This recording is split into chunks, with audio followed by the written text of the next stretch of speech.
Video के शुरू में ही हमें स्ट्रॉन्ग वॉरियर दिखाया जाता है तो कि अपने अपोनेंट अपने राइवल को तरपा तरपा के मार देता है और उसके बाद वह कहता है कि अब मैं बना एक नया राजा। उसके बाद वह बंदा जो कि अब एक नया राजा बन चुका है वो अपने बाकी के ओपोनेंट को भी बहुत आसानी से हरा देता है। वो एक्सट्रीमली पावरफुल था लेकिन वह अपने अपोनेंट को हराने के बाद उसको निर्दय होकर खत्म कर देता है और सिर्फ वह अपने ओपोनेंट को ही नहीं खत्म करता बल्कि पूरे एरिया को ही एटम बम से ही उड़ा देता है। जितने भी लोग थे सब खत्म हो जाता है, पूरा एरिया डिस्ट्रॉय हो जाता है और वह कहता है इसी के साथ मैं सबसे डेंजरस राजा बनता हूँ। फिर हमें दिखाया जाता है कि वह अपने शीशे में ताज देख रहा होता है जो कि फिर उसे कुछ अजीब लगने लगता है। उसे कुछ डिजीज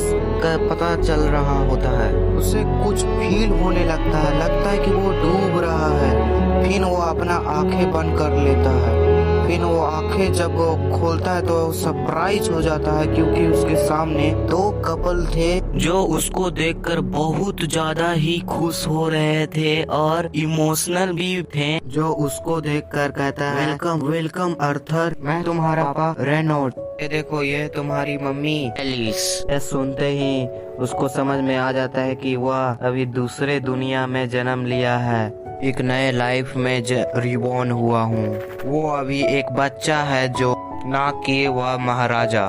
उसको कुछ समझ में नहीं आ रहा था मेरे साथ क्या हो रहा है।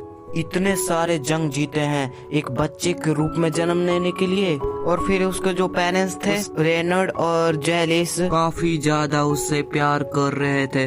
जो अर्था था जो वो बंदा जो बहुत ज्यादा ही खुश था और बहुत ज्यादा इंजॉय कर रहा होता है। फिर उसे कुछ अनकंफर्टेबल महसूस होने लगता है कि कुछ तो होने वाला है। फिर उसने अपने बिस्तर पर ही पोटी कर दिया होता है। फिर उसकी माँ उसकी पैंट बदलती है।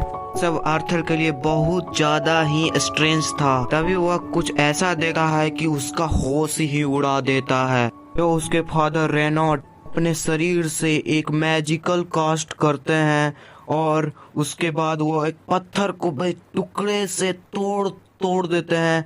फिर उसको कुछ टुकड़े उसके माथे पर चोट लगता है। फिर उसकी बीवी उसको हील कर दे रही होती है। ये सब देखकर रेनॉल्ड को बहुत ज्यादा ही अजीब लग रहा होता है और इस वर्ल्ड को एक्सप्लोर करने के लिए बहुत ज्यादा ही एक्साइटेड था। फिर हमें दिखाया जाता है कि रेनॉल्ड जो फादर है पत्थर का उस बड़े बड़े विस्ट को एक मुक्के से हरा दे रहा है, बहुत इजीली हरा देता है। ये सब ऑथर आराम से देख रहा होता है। फिर उसके कुछ शादी भी थे फादर के जो उसे देख रहे थे। वो फिर ऑथर जो था अपने माँ के गोद में था। फिर उसकी माँ बोलती है ऑथर को चलो सुता देता हूँ। उसकी माँ उसे सुताने के लिए ले जाती है। फिर ऑथर को कुछ अपने पुरानी याद आने लगती है। वो देखता है कि पुरानी यादों में उसको कभी सोने का मौका ही नहीं मिलता था क्योंकि उसके पर हमेशा अटैक होता था असैसिन का, इसलिए वो कभी सो नहीं पाता था। हमें कुछ देर बाद का सीन दिखाया जाता है। जो ऑथर है जो रेंग रहा होता है जमीन पर अपने आईने के सामने रुकता है। वो पहली बार अपना रिफ्लेक्शन चेहरा देखता है, अपने हैरान हो जाता है क्योंकि वह इस बॉडी में अनकंफर्टेबल है लेकिन फिर भी ये बहुत अच्छा है। रेनॉल्ड की मम्मी उसे सुलाने के लिए कमरे के अंदर ले जाती है। फिर उसके बाद वह रेनॉल्ड सोने लगता है। फिर वो सोने के उठने के बाद वह कपड़े से नीचे उतरता है। फिर वो लंगड़ाते अपने माँ के छुप के लाइब्रेरी रूम में पहुंच जाता है।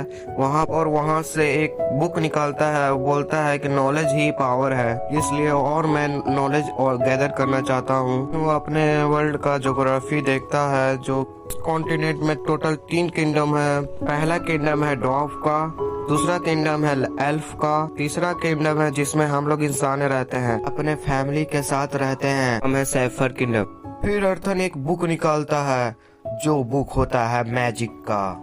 इतना समय हो गया था रहने से उसे पता चल गया था ये दुनिया अनडेवलप्ड है प्रीवियस वर्ल्ड से, क्योंकि हमारा पुराना वर्ल्ड बहुत ज्यादा डेवलप्ड था और यहाँ माना पावर था।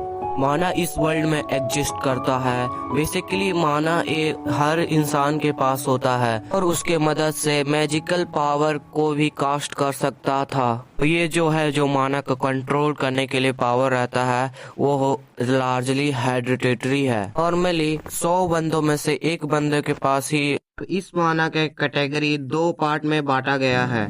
पहला है ऑगमेंटेशन और दूसरा है कॉन्जरिंग। ऑगमेंटेशन में जो माना है वो बॉडी को इनहेंस करता है, जैसे कि पावर उसका बॉडी का बढ़ा देता है। और कॉन्जरिंग में प्रोजेक्ट को बहुत आसानी से कंट्रोल कर लेता है। ऑथर को धीरे धीरे सब समझ में आ रहा था। जो है माना को कंट्रोल करने के लिए वो सबसे इम्पोर्टेंट है वो है कोर। जो कोर है वो बेसिकली वो बॉडी का एक ऐसा पार्ट है जो कि वो सेंटर में होता है, चैनलाइज होता है। जो बंदा इस माना को कंट्रोल कर लेता है, जो उसको आराम से यूज कर पाता है, वही बहुत ताकतवर होता है, स्ट्रॉन्ग मैजिशियन, स्ट्रॉन्ग जादूगर बनता है। ऑथर के लिए ये सब चीज कोई नया नहीं था, क्योंकि ऐसे ही चीज उसका वर्ल्ड में ही नॉर्मल था। उसका जो नॉर्मल चीज था उसका नाम था की, जो हमारे बॉडी के अंदर ही पाया जाता है। ऑथर वो सोचता है क्या अब पुराने लाइफ का जो भी पास्ट का जो नॉलेज है वो क्या इस वर्ल्ड में यूज कर सकता हूँ या नहीं। वह सिंगल एरिया में फोकस करने लगता है, ये चैनलाइज करने लगता है एक सिंगल एरिया में। फिर उसे वो माना को एक जगह फोकस करने लगता है, उसे असीम शक्ति का यूज होने लगता है। लेकिन उसके फिर मम्मी आ जाती है उसके पीछे। वो बोलती है कि क्या ऑथर बेटे क्या कर रहे हो अकेले बैठे बैठे, रुको मैं तुम्हें फिर से डायपर पहना देता हूँ। सब चीज वो ऑथर को बिल्कुल पसंद नहीं आ रहा था। फिर हमें कुछ साल बाद का सीन दिखाया जाता है, जो कि उसकी मम्मी है बहुत ज्यादा ही परेशान हो रही थी, क्योंकि ऑथर बेटा वो कभी खुशी नहीं हो रहा था। फिर हमें दिखाया जाता है ऑथर है शॉर्ट चलाने का प्रैक्टिस करवा रहे थे उसके पापा जी, लेकिन वो तो अभी खड़ा भी नहीं हो पा रहा था। इसे देखकर उसकी मम्मी को बहुत ज्यादा गुस्सा आ गया। वो बोलने लगी क्या कर रहे हो। रेनॉल्ड बोलता है कि माफ कर दो बीबी माफ कर दो। बट एनीवेज फिर आर्थर को घुमाने ले जाती है। आर्थर को मार्केट घूमना बहुत पसंद था, क्योंकि वहाँ जाते ही उसको बहुत सारी चीज को एब्जॉर्ब करने का मौका मिलता। उसे कभी मिठाई खाने का मन करता और वहाँ एक वेपन का शौक था। उसे देखकर वो बोलता है कि मुझे भी वेपन चाहिए। फिर यहाँ वहाँ फिर क्रिस्टल फिर माना क्रिस्टल को देखता रहता है। लेकिन वो आते समय आर्थर बहुत ज्यादा ही थक चुका था। फिर उसकी माँ बोलती है कि चलो तुमको सोने का समय हो चुका है। और उसे काफी ज्यादा लाड दुलार से पाला जा रहा था। उसे बहुत अच्छा लग रहा था, लेकिन उसको पुरानी जिंदगी में उसे कभी ऐसा ट्रीट नहीं मिला था, क्योंकि वो पुराने जिंदगी में एक ऑर्फिन था कि माँ बाप कोई नहीं था उसके पहले जिंदगी में, क्योंकि वो अनाथ था। वो हमेशा सोचता था कि मैं कहाँ हूँ, लेकिन यहाँ उसे बहुत अच्छा लग रहा था। प्यार का बहुत ज्यादा ही काफी ज्यादा ही जरूरत था। फिर वह देखता है कि उसके पापा नॉड जो कि मैजिकल पावर कास्ट कर रहा होता है। फिर वो मैजिकल पावर कास्ट करता है, वो पूरे जमीन को ही हिला देता है। और ये सब देख के वो अपने आप को बहुत ज्यादा ग्रेटफुल मान रहा होता है, ज्यादा फैसिनेटेड था अपने पापा के प्रति। फिर वहाँ एलिस आ जाती है। फिर वो बोलती है आर्थर बेटा चलो तुम्हारा नेकर का टाइम हो चुका है, क्योंकि आर्थर को बिल्कुल भी पसंद ही नहीं आ रहा होता है और उसको सोने का समय भी हो चुका था। जैसे ही एलिस बुक सेल से पास होकर गुजरती है तब ऑथर बोलता है कि मुझे भी बुक सेल देखना है, मुझे भी बुक सेल दो। फिर वो एलिस बोलती है कि नहीं बेटा चलो तुमको सोने का भी समय हो चुका है। फिर वो ऐसा चेहरा बनाता है कि उस चेहरे से वो गल जाती है इस चेहरे से। फिर वो आर्थर को बोलती है कि सो जाना। जो आर्थर था वो जाकर बुक को ले लेता है, वो पढ़ना चालू कर देता है। इस बार जो आर्थर था एक सिंगल पॉइंट पर फोकस करने लगता है और कंसंट्रेट करने लगता है और चालू कर देता है। उस बॉडी में जितना भी माना फ्रेग्रेंट था वो एक जगह कलेक्ट करने लगता है अपने कोर के पास। वो जल्दी काफी ज्यादा ही नजदीक था अपना माना कंट्रोल करने के लिए और फोकस करने लगता है। जिसके कारण बहुत ज्यादा ही तेजी से भर धमाका होता है। वो देखकर रेनॉल्ड है जो एलिसा पर तुरंत झपट्टा मारता है कि इतना भयंकर ब्लास्ट होता है कि रेनॉल्ड का सारा पीठ जल जाता है। एलिसा भी रोने लगती है क्योंकि एक हिस्सा था वो भी जल के राख होता है। इसमें ही उसका बच्चा भी होता है। वो रेनॉल्ड जो तुरंत भागते हुए जाता है, वो देखते ही हैरान हो जाता है क्योंकि उसके सामने पर आसमान में लेविटेट कर रहा होता है। उसको चारों तरफ ऊर्जा महसूस हो रहा होता है। वो फिर रेनॉल्ड को समझ में आ जाता है कि वो उसने बहुत जल्द ही मास्टर कर लिया है माना को। और तभी वह एलिस से कहती है हमारा बच्चा कोई मामूली बच्चा नहीं है। तभी उसे देखता है कि वो नीचे उतरता है।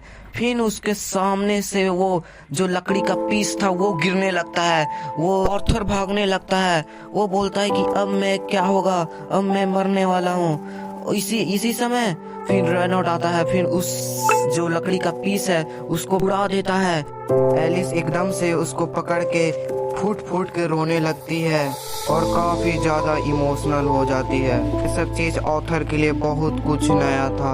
ये इमोशन कभी फील नहीं किया था। उसके लिए कोई इतना ज्यादा इमोशनल हो सकता था, इतना ज्यादा केयर कर रहा है इस वर्ल्ड में। और ये इमोशन बहुत ही अच्छा लग रहा है हमें, क्योंकि ये पहली बार उसे कभी अच्छा लग रहा था। इसी के साथ ये एपिसोड खत्म होता है। आज हमें कुछ सीन दिखाया जाता है। एपिसोड 2 का कुछ सीन होता है। इसी के साथ वीडियो को एंड किया जाता है। Bye bye, see you, Tata.